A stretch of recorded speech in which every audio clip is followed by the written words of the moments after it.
Iblis itu, kebohongan terbesar dia adalah, masa lu masih percaya sih sama iblis? Dia akan bilang ke orang-orang, udahlah percaya sama logika aja. Itu sebegitu tingginya dimensi iblis ini. Nah, makanya kenapa bisa dibilang bahwa manusia seperti kita ini, kita nggak bisa lah ngelawan iblis. Mungkin ada perspektif lain ya silakan monggo. Cuma kalau yang ya saya alami, gue alami ya seperti itu gitu maksudnya. Tapi ternyata di Islam ini memang ada sisi mistisnya. Loh, memang. Ya, oke. Nah, itu yang tadi bilang bahwa kok logika kita nggak bisa menjangkau yang seperti itu.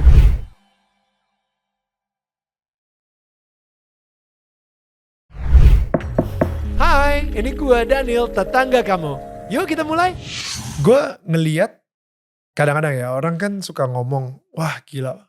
Padahal dia itu udah deket banget sama Tuhan, tapi kenapa bencana itu terjadi sama dia gitu. Tapi gue ngelihatnya, men, kalau misalnya dia nggak deket sama Tuhan dan bencana itu terjadi sama dia, mungkin dia udah gila kali. Ya. You know what I mean? Tapi kalau misalnya lu deket sama Tuhan dan yang namanya bencana itu bisa terjadi ke siapa aja, ke siapapun gitu ya, kaya, miskin, warna kulitnya apa aja, kepercayaannya apa aja gitu. Tapi kalau misalnya dia nggak punya pegangan sama Tuhan, I think orang itu bisa depresi dan bisa gila gitu. Yeah. Karena nggak punya pegangan dan apalagi nggak percaya bahwa surga itu ada. Ya. Dimana nanti rasa kehilangan tersebut, apakah nanti lu akan ketemu lagi sama orang yang lu sayangin itu. Tapi ketika kita mempunyai pegangan Tuhan, ketika kita kehilangan, kita mempunyai harapan sih. Harapan, hope itu ya. Hope itu. Ya. Bahwa suatu saat kita akan ketemu lagi nanti di alam yang satu lagi. Benar. Gitu. Nah itu dia kan, kalau kita ngomongin secara alam satu lagi. Yes. Ya kan kalau ini kan sebenarnya ranahnya itu tadi, kerohanian itu tadi. Betul. Nah makanya disitulah praktek dari Thariqatullah itu ibaratnya ya. Orang tuh sekarang ini sering meremehkan kerohanian ya, Mane. Kayak kita itu, gua jujur seseorang yang sangat tahu dan sangat percaya, walaupun orang-orang pada bilang, gila nih lu kan kayaknya pinter, logika lu jalan, lu masa percaya sih gitu-gituan, ya kan? Padahal gua percaya banget bahwa iblis itu mempunyai kebohongan terbesar dan dia bisa bilang, kebohongan terbesar dia adalah, masa lu masih percaya sih sama iblis? Ngerti gak? Jadi padahal dia itu ada gitu. You know, the biggest lie, dia akan bilang ke orang-orang, udahlah percaya sama logika aja. Gitu. Padahal logika orang terbatas. Ya. Ya kan? Kan logika orang beda-beda kan. Logika anak SD, SMP, SMA beda-beda. That's good. Ya. Jadi gue adalah seseorang yang sangat amat percaya bahwa ketika seseorang tuh, you know, gue ngeliat di berita ada seorang ayah membunuh anaknya sendiri. Ada di berita itu kayak, ini kok udah nih orang nih kayak kesetanan gitu. Bukan orangnya gila, bukan orangnya lagi stres atau apa. Tapi iblis tuh benar-benar bisa memasuki si orang tersebut dan melakukan sesuatu yang benar-benar sifatnya udah kayak setan. Betul. Itulah makanya disebutkan iblis ini kan sebenarnya dia mantan malaikat juga dia. Mantan malaikat. Dia kan ilmunya tinggi juga ini, Azazil. Namanya Azazil kan. Nah, jadi kisahnya itu sebegitu tingginya dimensi iblis ini. Nah, makanya kenapa bisa dibilang bahwa manusia seperti kita ini, kita nggak bisa lah ngelawan iblis. Kalau bukan kita berlindung kepada siapa? Kepada Allah gitu kan. Makanya kan, auzubillahi minasyaitonirrajim. Aku berlindung kepada Allah dari setan ya kan. Jadi kita cuma bisa berlindung kepada Allah. Nah, bagaimana caranya berlindung itu? Ya. How to? Bagaimana cara? Dalam dunia Islam, toreko. Balik lagi. Ya. Caranya itu ada di toreko. Yang gue alami ya, nggak tahu kalau yang lain. Mungkin ada perspektif lain ya, silakan monggo. Cuma kalau yang ya saya alami, gue alami ya seperti itu gitu maksudnya. How to cara itu ya itu tadi. Dan bagaimana cara kita biar bisa tahu ini iblis bukan ya? Nah, ya kan?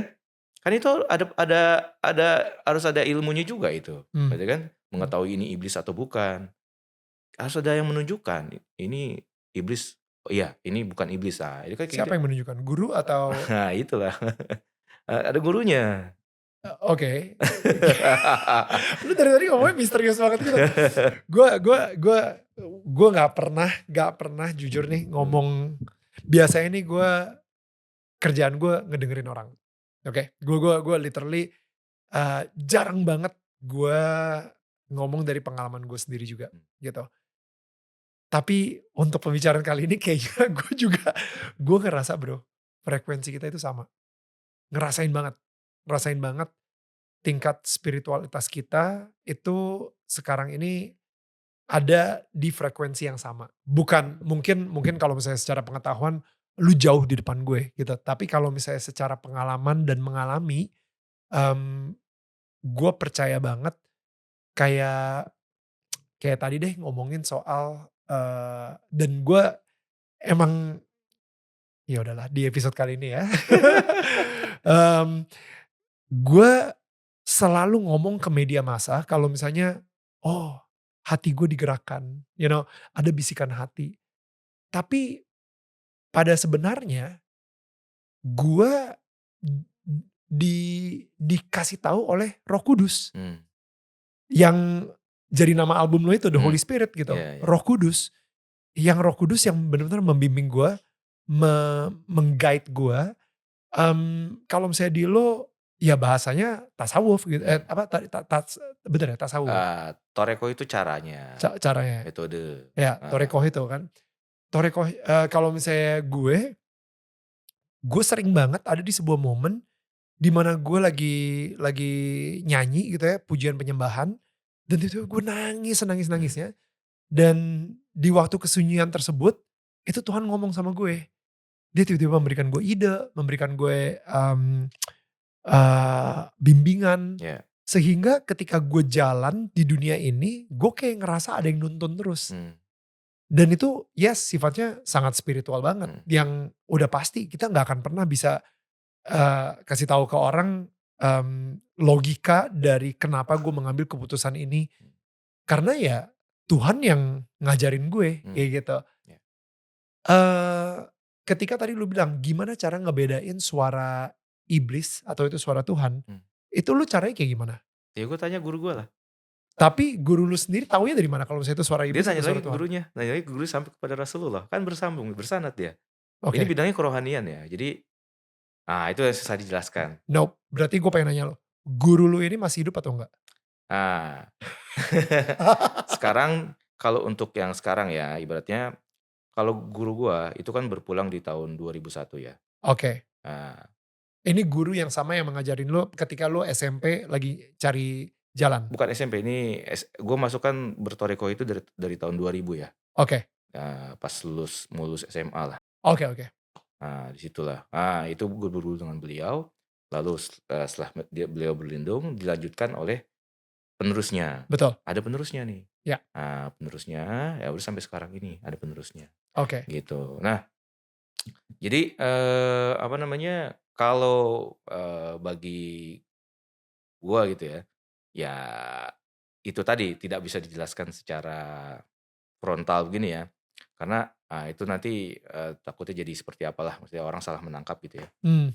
Cuma kalau memang itu tadi gue balik lagi, kalau misalkan mau tahu apa sih sebenarnya yang Iman rasain maksudnya apa? Ya berarti lo harus mengalami itu. Mengalami juga apa yang gue alamin gitu kan. Itu sih sebenarnya. Mau tahu ininya ya udah kalau dalam si Islam ya belajar torekoh gitu kan. Belajar tasawuf gitu. Ada sisi Islam berarti ini gue langsung ngomong, nggak tahu kalau misalnya nggak setuju please banget tinggal diomongin aja. Tapi ternyata di Islam ini memang ada sisi mistisnya. Loh, memang. Ya, okay. Beriman kepada yang gaib. Ya. There you go. Alif lam mim zalikal kitabul la raiba fihi hudal lil muttaqin allazina yu'minuna bil ghaib. Artinya? Iya. Gaib. Oke. Beriman kepada yang gaib. Oke. Jadi hal gaib itu apa? Mistis juga kan? Mistis. Ya, metafisik. Yes, metafisik kan? Betul. Jadi agama ini sebenarnya membahas yang metafisik kan? Betul. Ada malaikat, ya, ada jin, ya kan? Ya. Bener nggak? Roh Kudus tadi, Roh Suci. Itu metafisik. Ya. Jadi exactly, agama itu seperti itulah. Kalau ada juga yang bilangnya Islam, tapi menurut gua udah mulai kayak ngebunuh ayam dan mandi 7 kembang dan itu mistis juga. Eh Gini, tadi gue bilang kan, iblis itu kan mantan malaikat, ya kan? Murid-muridnya iblis itu siapa? Dukun-dukun juga kan, dukun apa segala macam. Nah, itulah murid-muridnya juga gitu. Tapi kan ilmunya ilmu malaikat kan tadi kan, ilmu mantan dia kan di surga. Wow. Iblis kan di surga kan tadinya kan? Sempat di surga, ya. Ya kan? Dia menggoda Nabi Adam di mana? Di surga. Di surga, bener Bener kan? di Eden, ya. Ya, Sebegitu, atau Firdaus gitu. berarti Ya. tinggi kan ilmunya dia kan? Ya. Iya nggak? Dia sempat ada di situ juga. Dari situ That's juga so good. iblis. Nah, ilmunya malaikat bukan? Ya. Benar nggak yang dia punya di situ? Ya. Nah, dia jadi mantan malaikat, ilmunya ibaratnya chef nih. Ya. Dia jadi mantan chef, tapi dia bisa masak kan? Masih bisa masak, betul. Ya. Ya. Walaupun jabatan chefnya dicabut, ya tapi tetap aja dia masih bisa masak Masih gitu. bisa masak kan? Cuma nggak dapat izin. Betul. Iya kan? Tidak berizin. Nah, begitu pula kalau tadi sebetulnya kalau ada potong ayam. Itu gue nggak tahu kalau potong ayam. Kalau gue tahu potong ayam buat dimakan. Ya kan? Ya. Itu kayak gitu-gitu. Cuma kalau dalam sisi dibilang apakah ada sisi mistis metafisiknya ibaratnya? Iya, sangat. Agama Islam, mohon maaf ya, di sini karena memang itu kan perjalanan kan, suatu perjalanan rohani juga sebenarnya. Ada malaikat, ada jin di situ. Iya kan? Sesuatu yang tidak kita lihat gitu ya di dunia fisik ini. Ya. Tapi dia di meta. Ya. Iya kan? Ya. Nah, makanya bisa dibilang bahkan kalau dari sisi agama, mungkin agama yang lain juga sama juga seperti itu. Ya. Benar nggak? Bener. Nah, itu yang tadi bilang bahwa kok logika kita nggak bisa menjangkau yang seperti itu. Karena logika gua umur 30 sama umur 40 pun juga udah beda. Beda. Betul. Gini lah, logika orang zaman baheula. Ya. Sebelum adanya wifi. Iya nggak? Ya. Sebelum ada wifi, sebelum ada internet, sebelum ada. Pasti kalau misalkan ini diceritakan di zaman baheula, sihir. Betul. Bener Betul. Tapi karena kita sudah berada di dunia ini yang udah biasa aja gitu loh. Betul. Ya kan? Udah masuk logika kita karena. Tapi kalau ini belum ada, contoh lah TV lah atau apa. Atau ceritakan tentang kecepatan cahaya di zaman dulu gitu, di zaman apa itu kecepatan cahaya? Yoi. Ya? Ya. Ya sebutnya sihir. Ya. Bener nggak? Ya. Tapi kalau zaman sekarang jadi sains. Ya. Ya kan? Gue pengen tahu kalau gitu karena sekarang kita lagi di bulan puasa.